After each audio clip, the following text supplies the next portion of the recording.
আমার যে বক্তব্যটি আজকে বিএসএনই আমাদের কাছে নেই, চৌধুরী আলম আগেই চলে গেছে, ওদিকে সুমন আমার অত্যন্ত ঘনিষ্ঠ একটি ছেলে ছিল, এই তেজগাঁয়ের দিকে বাড়ি, মহাখালী তেজগাঁয়ের, বন্ডা তুলিরা প্রায় ওদের সাথে কথা হয়, এরা আজকে নেই। ডক্টর ইউনূস সাহেব ক্ষমতায়, ডক্টর ইউনূস সাহেব ক্ষমতায় অনেক বিষয়ে অনেক কথা বলছেন, কিন্তু যে ঘটনাগুলি, যাদের আত্মদান এবং গুম হয়ে যাওয়া, এই যে এত ট্র্যাজেডি, এত বিয়োগান্তক ঘটনা 15-16 বছর ধরে বাড়িতে বাড়িতে বিএনপি এবং যারা আন্দোলনে ছিল এদের বাড়িতে বাড়িতে ঘরে ঘরে কান্নার রোল এখনো থামেনি, এদের আহাজারি এখনো আকাশে বাতাসে ধ্বনিত হয়। এরই মধ্যে দিয়ে পলাতক হয়ে গেলেন ফ্যাসিবাদ অন্তর্বর্তীকালীন সরকার। কারণ গণতন্ত্র ধ্বংস, ভোটাধিকার হরণ, মানুষের কথা বলা যায় না, ভয় ভীতি আমাদেরকে প্রতিনিয়ত প্রতিক্ষণে আমাদেরকে তাড়া করে বেড়াচ্ছে। এর মধ্যে দিয়ে যতটুকু করা যায় আন্দোলন সংগ্রাম, জেল জুলুম, ক্রস ফায়ার, গুম, বিচার বহির্ভূত হত্যা, এই যে ভয়ঙ্কর বিষাক্ত বেড়াতে সমস্ত জাতীয়তাবাদী শক্তিকে বন্দী করে নিজের রাজ সিংহাসনকে অটুট রাখার জন্য, চিরদিনের জন্য ধরে রাখার জন্য শেখ হাসিনার রক্তাক্ত কর্মসূচি যেভাবে তিনি পালন করে গেছেন, সেটাকে প্রতিহত করে 15 বছর ধরে সমমনা দলগুলো এবং বিএনপির নেতৃত্বে যে এত যে আত্মত্যাগ, এত যে অবদান, তারই ফলশ্রুতিতে ছাত্র জনতা গত বছর জুলাই আগস্টে আমরা সাফল্যমণ্ডিত হই। শেখ হাসিনার কারণে তো এগুলো কি শুধুই বৃথা?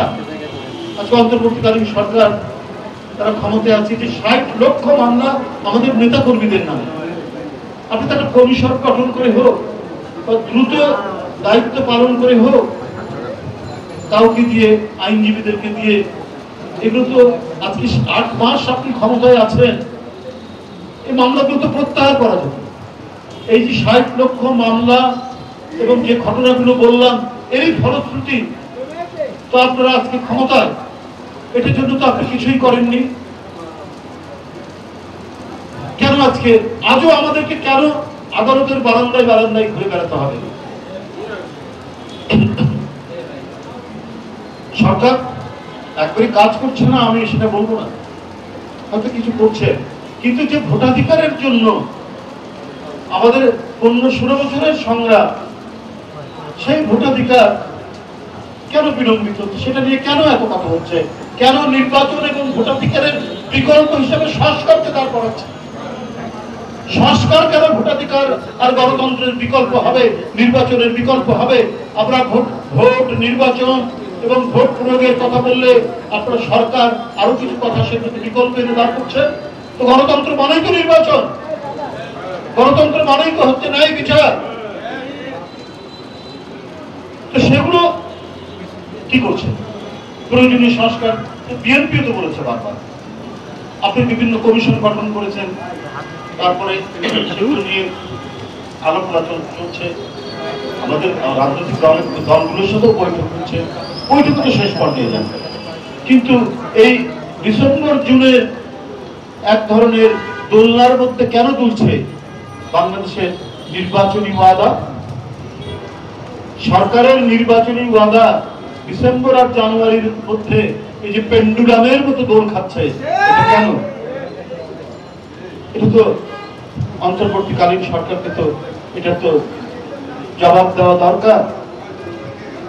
দেশটা একেবারে মানে সোনায় সোহাগা হয়ে গেছে, মানুষের বাড়িতে বাড়িতে ওয়াসার পানির বদলে সেখানে দুধ বয়ে যাচ্ছে, এমন তো নয়। এমন কি হয়েছে? তা তো হয়নি। অনেক জিনিস অনেক দাম দিয়ে কিনতে হচ্ছে। দুর্নীতি যে একেবারে মুক্ত হচ্ছে তা নয়। ফ্যাসিবাদের দোসররা বিভিন্ন জায়গায় বিভিন্ন ভাবে তারা এই প্রশাসনের মধ্যে অবস্থান নিয়ে আছেন। কই এদের ব্যাপারে এত বলার পরও তো কোনো পদক্ষেপ নেননি। একজন সচিব জনপ্রশাসনের, তার নামে খবরের কাগজে উঠলো যে 5 কোটি টাকা হলেই আমার চলবে, আমার আর বেশি দরকার নাই। তারপরেও তিনি বহাল তবিয়তে টিকে থাকেন এবং আমরা জানতে পারি যে বিএনপির সাথে সম্পর্কযুক্ত বা বিএনপির পরিবারের যদি কেউ প্রশাসনের কোথাও থাকে, তাকে কোনো গুরুত্বপূর্ণ জায়গায় তাকে বসানো হয় না, বা এর মধ্যে দৃঢ় করেও তাকে সরিয়ে দেওয়া হয়। তার মানে কোনো একটা এজেন্ডা এবং পরিকল্পিত নকশার মধ্যে দিয়ে কি এই সরকার চলছে? এটাই তো আজকে মানুষের কাছে সব থেকে বড় প্রশ্ন। এই কারণেই তো আজকে এত ধোঁয়াশা তৈরি হচ্ছে। সুতরাং জনগণের সাথে ছলাকলা করলে এটা কিন্তু এর প্রতিক্রিয়া ভালো হয় না, এটা কখনোই ভালো প্রতিক্রিয়া হতে পারে না। দেশকে এমন খুব ভালো চলছে, আজকে পলিটেকনিকের ছেলেরা রেল লাইন অবরোধ করছে। আমরা এর আগে কখনো শুনিনি যে কোনো ইনস্টিটিউশনের ছেলেরা তারা তাদের ইনস্টিটিউশনে স্ট্রাইক করে, তাদের দাবি দেওয়া নিয়ে আন্দোলন করে, রেল লাইন অবরোধ। আর যে পলিটেকনিকের সামনে রেল লাইন নাই সেইখানে তারা সড়ক অবরোধ করে। তাহলে একটা সরকার ফাংশনাল হলে তাদের কি দাবি, সেই দাবিগুলো নিয়ে কথাবার্তা বলে জনগণকে দুর্ভোগ পাওয়াতে হচ্ছে কেন? কালকে 3.5 ঘন্টা লেগেছে এই পার্টি অফিস থেকে আমার বাসায় যেতে, যেখানে 30 মিনিট লাগার কথা। তাহলে এই বিষয়গুলো হচ্ছে কেন? এইটা কোনো মানে সরকার এইভাবে পরিচালিত হয় না। মানুষের প্রত্যাশা তো অনেক বেশি, মানে একটা ভয়ঙ্কর দৈত্য সুলভ এক রাক্ষসী ফ্যাসিবাদের পতনের পর একটা দায়িত্বশীল সরকার সব জায়গায় থাকে। এটা আজকে সবারই কথা। যে ডিসিকে বলে এখানে বৈষম্য বিরোধী ছেলেরা আমাদেরকে এটা বলে গেছে, এখানে বৈষম্য বিরোধী ছেলেরা বলেছে এই কাজ করা যাবে, এই কাজ করা যাবে। এটা তো একটা ফাংশনাল গভর্নমেন্ট হতে পারে না। সরকার জবাবদেহি হবে যদি পার্লামেন্ট নাই জনগণের সেন্টিমেন্টের কাছে। কারণ বৈষম্য বিরোধী ছাত্রদের অবদানকে আমরা স্বীকার করি, কিন্তু এইটা যদি এরকম হয় যে তাদের কথাই প্রশাসন চলবে, সমস্ত সরকারি কর্মকাণ্ড হবে, এইটাকে বলবে নৈরাজ্য। এটা যে দেশে নৈরাজ্য চলে সেই দেশে এই ধরনের ঘটনা হয়। এই নৈরাজ্য কেন হবে? অবশ্যই রাজনৈতিক দলগুলো প্রশাসনের সাথে কথা বলতে হয়, কাজ করতে হয়, যেতে হয়। অধিকাংশ জেলার প্রেসিডেন্ট সেক্রেটারি হয় অ্যাডভোকেট, অথবা হতে পারে নানা বিষয় নিয়ে মিটিং নিয়ে, জনসভা নিয়ে কোথায় করলে ভালো হয় না হয়, এটা তো স্থানীয় প্রশাসনের সাথে কথা বলতেই হয়। বিসিএসপি বলে না এখানে তো বৈষম্য বিরোধী ছাত্ররা বলে গেছে এইভাবে করে না। আরে তাহলে আপনার জনপ্রশাসন কেন?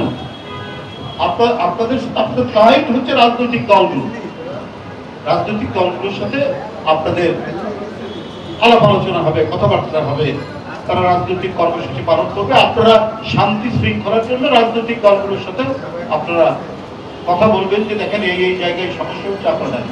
সেক্ষেত্রে ছাত্র নেতাদের সাথেও যে কথা বলা যাবে না তা তো কথা বলা যাবে, কিন্তু তারা যদি ডিক্টেট করে প্রশাসন, তাহলে সেটাকে বলবে তো নৈরাজ্য।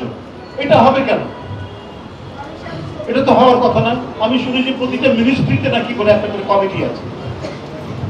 তো এই যে 15-16 বছরের আন্দোলন, আমরা তো চেয়েছি একটা অবাধ সুষ্ঠু নির্বাচন, আমরা চেয়েছি আমাদের ভোটাধিকার নিশ্চিত করা, আমরা চেয়েছি আইনের শাসন নিশ্চিত করা। আমি যদি আজকে কোনো বিপদে পড়ি আমি আদালতে গিয়ে ন্যায় বিচার পাবো, এটাই হচ্ছে একটা গণতান্ত্রিক সমাজ, এটাই হচ্ছে একটা গণতান্ত্রিক রীতি। আমরা সেইটার জন্য সংগ্রাম করি।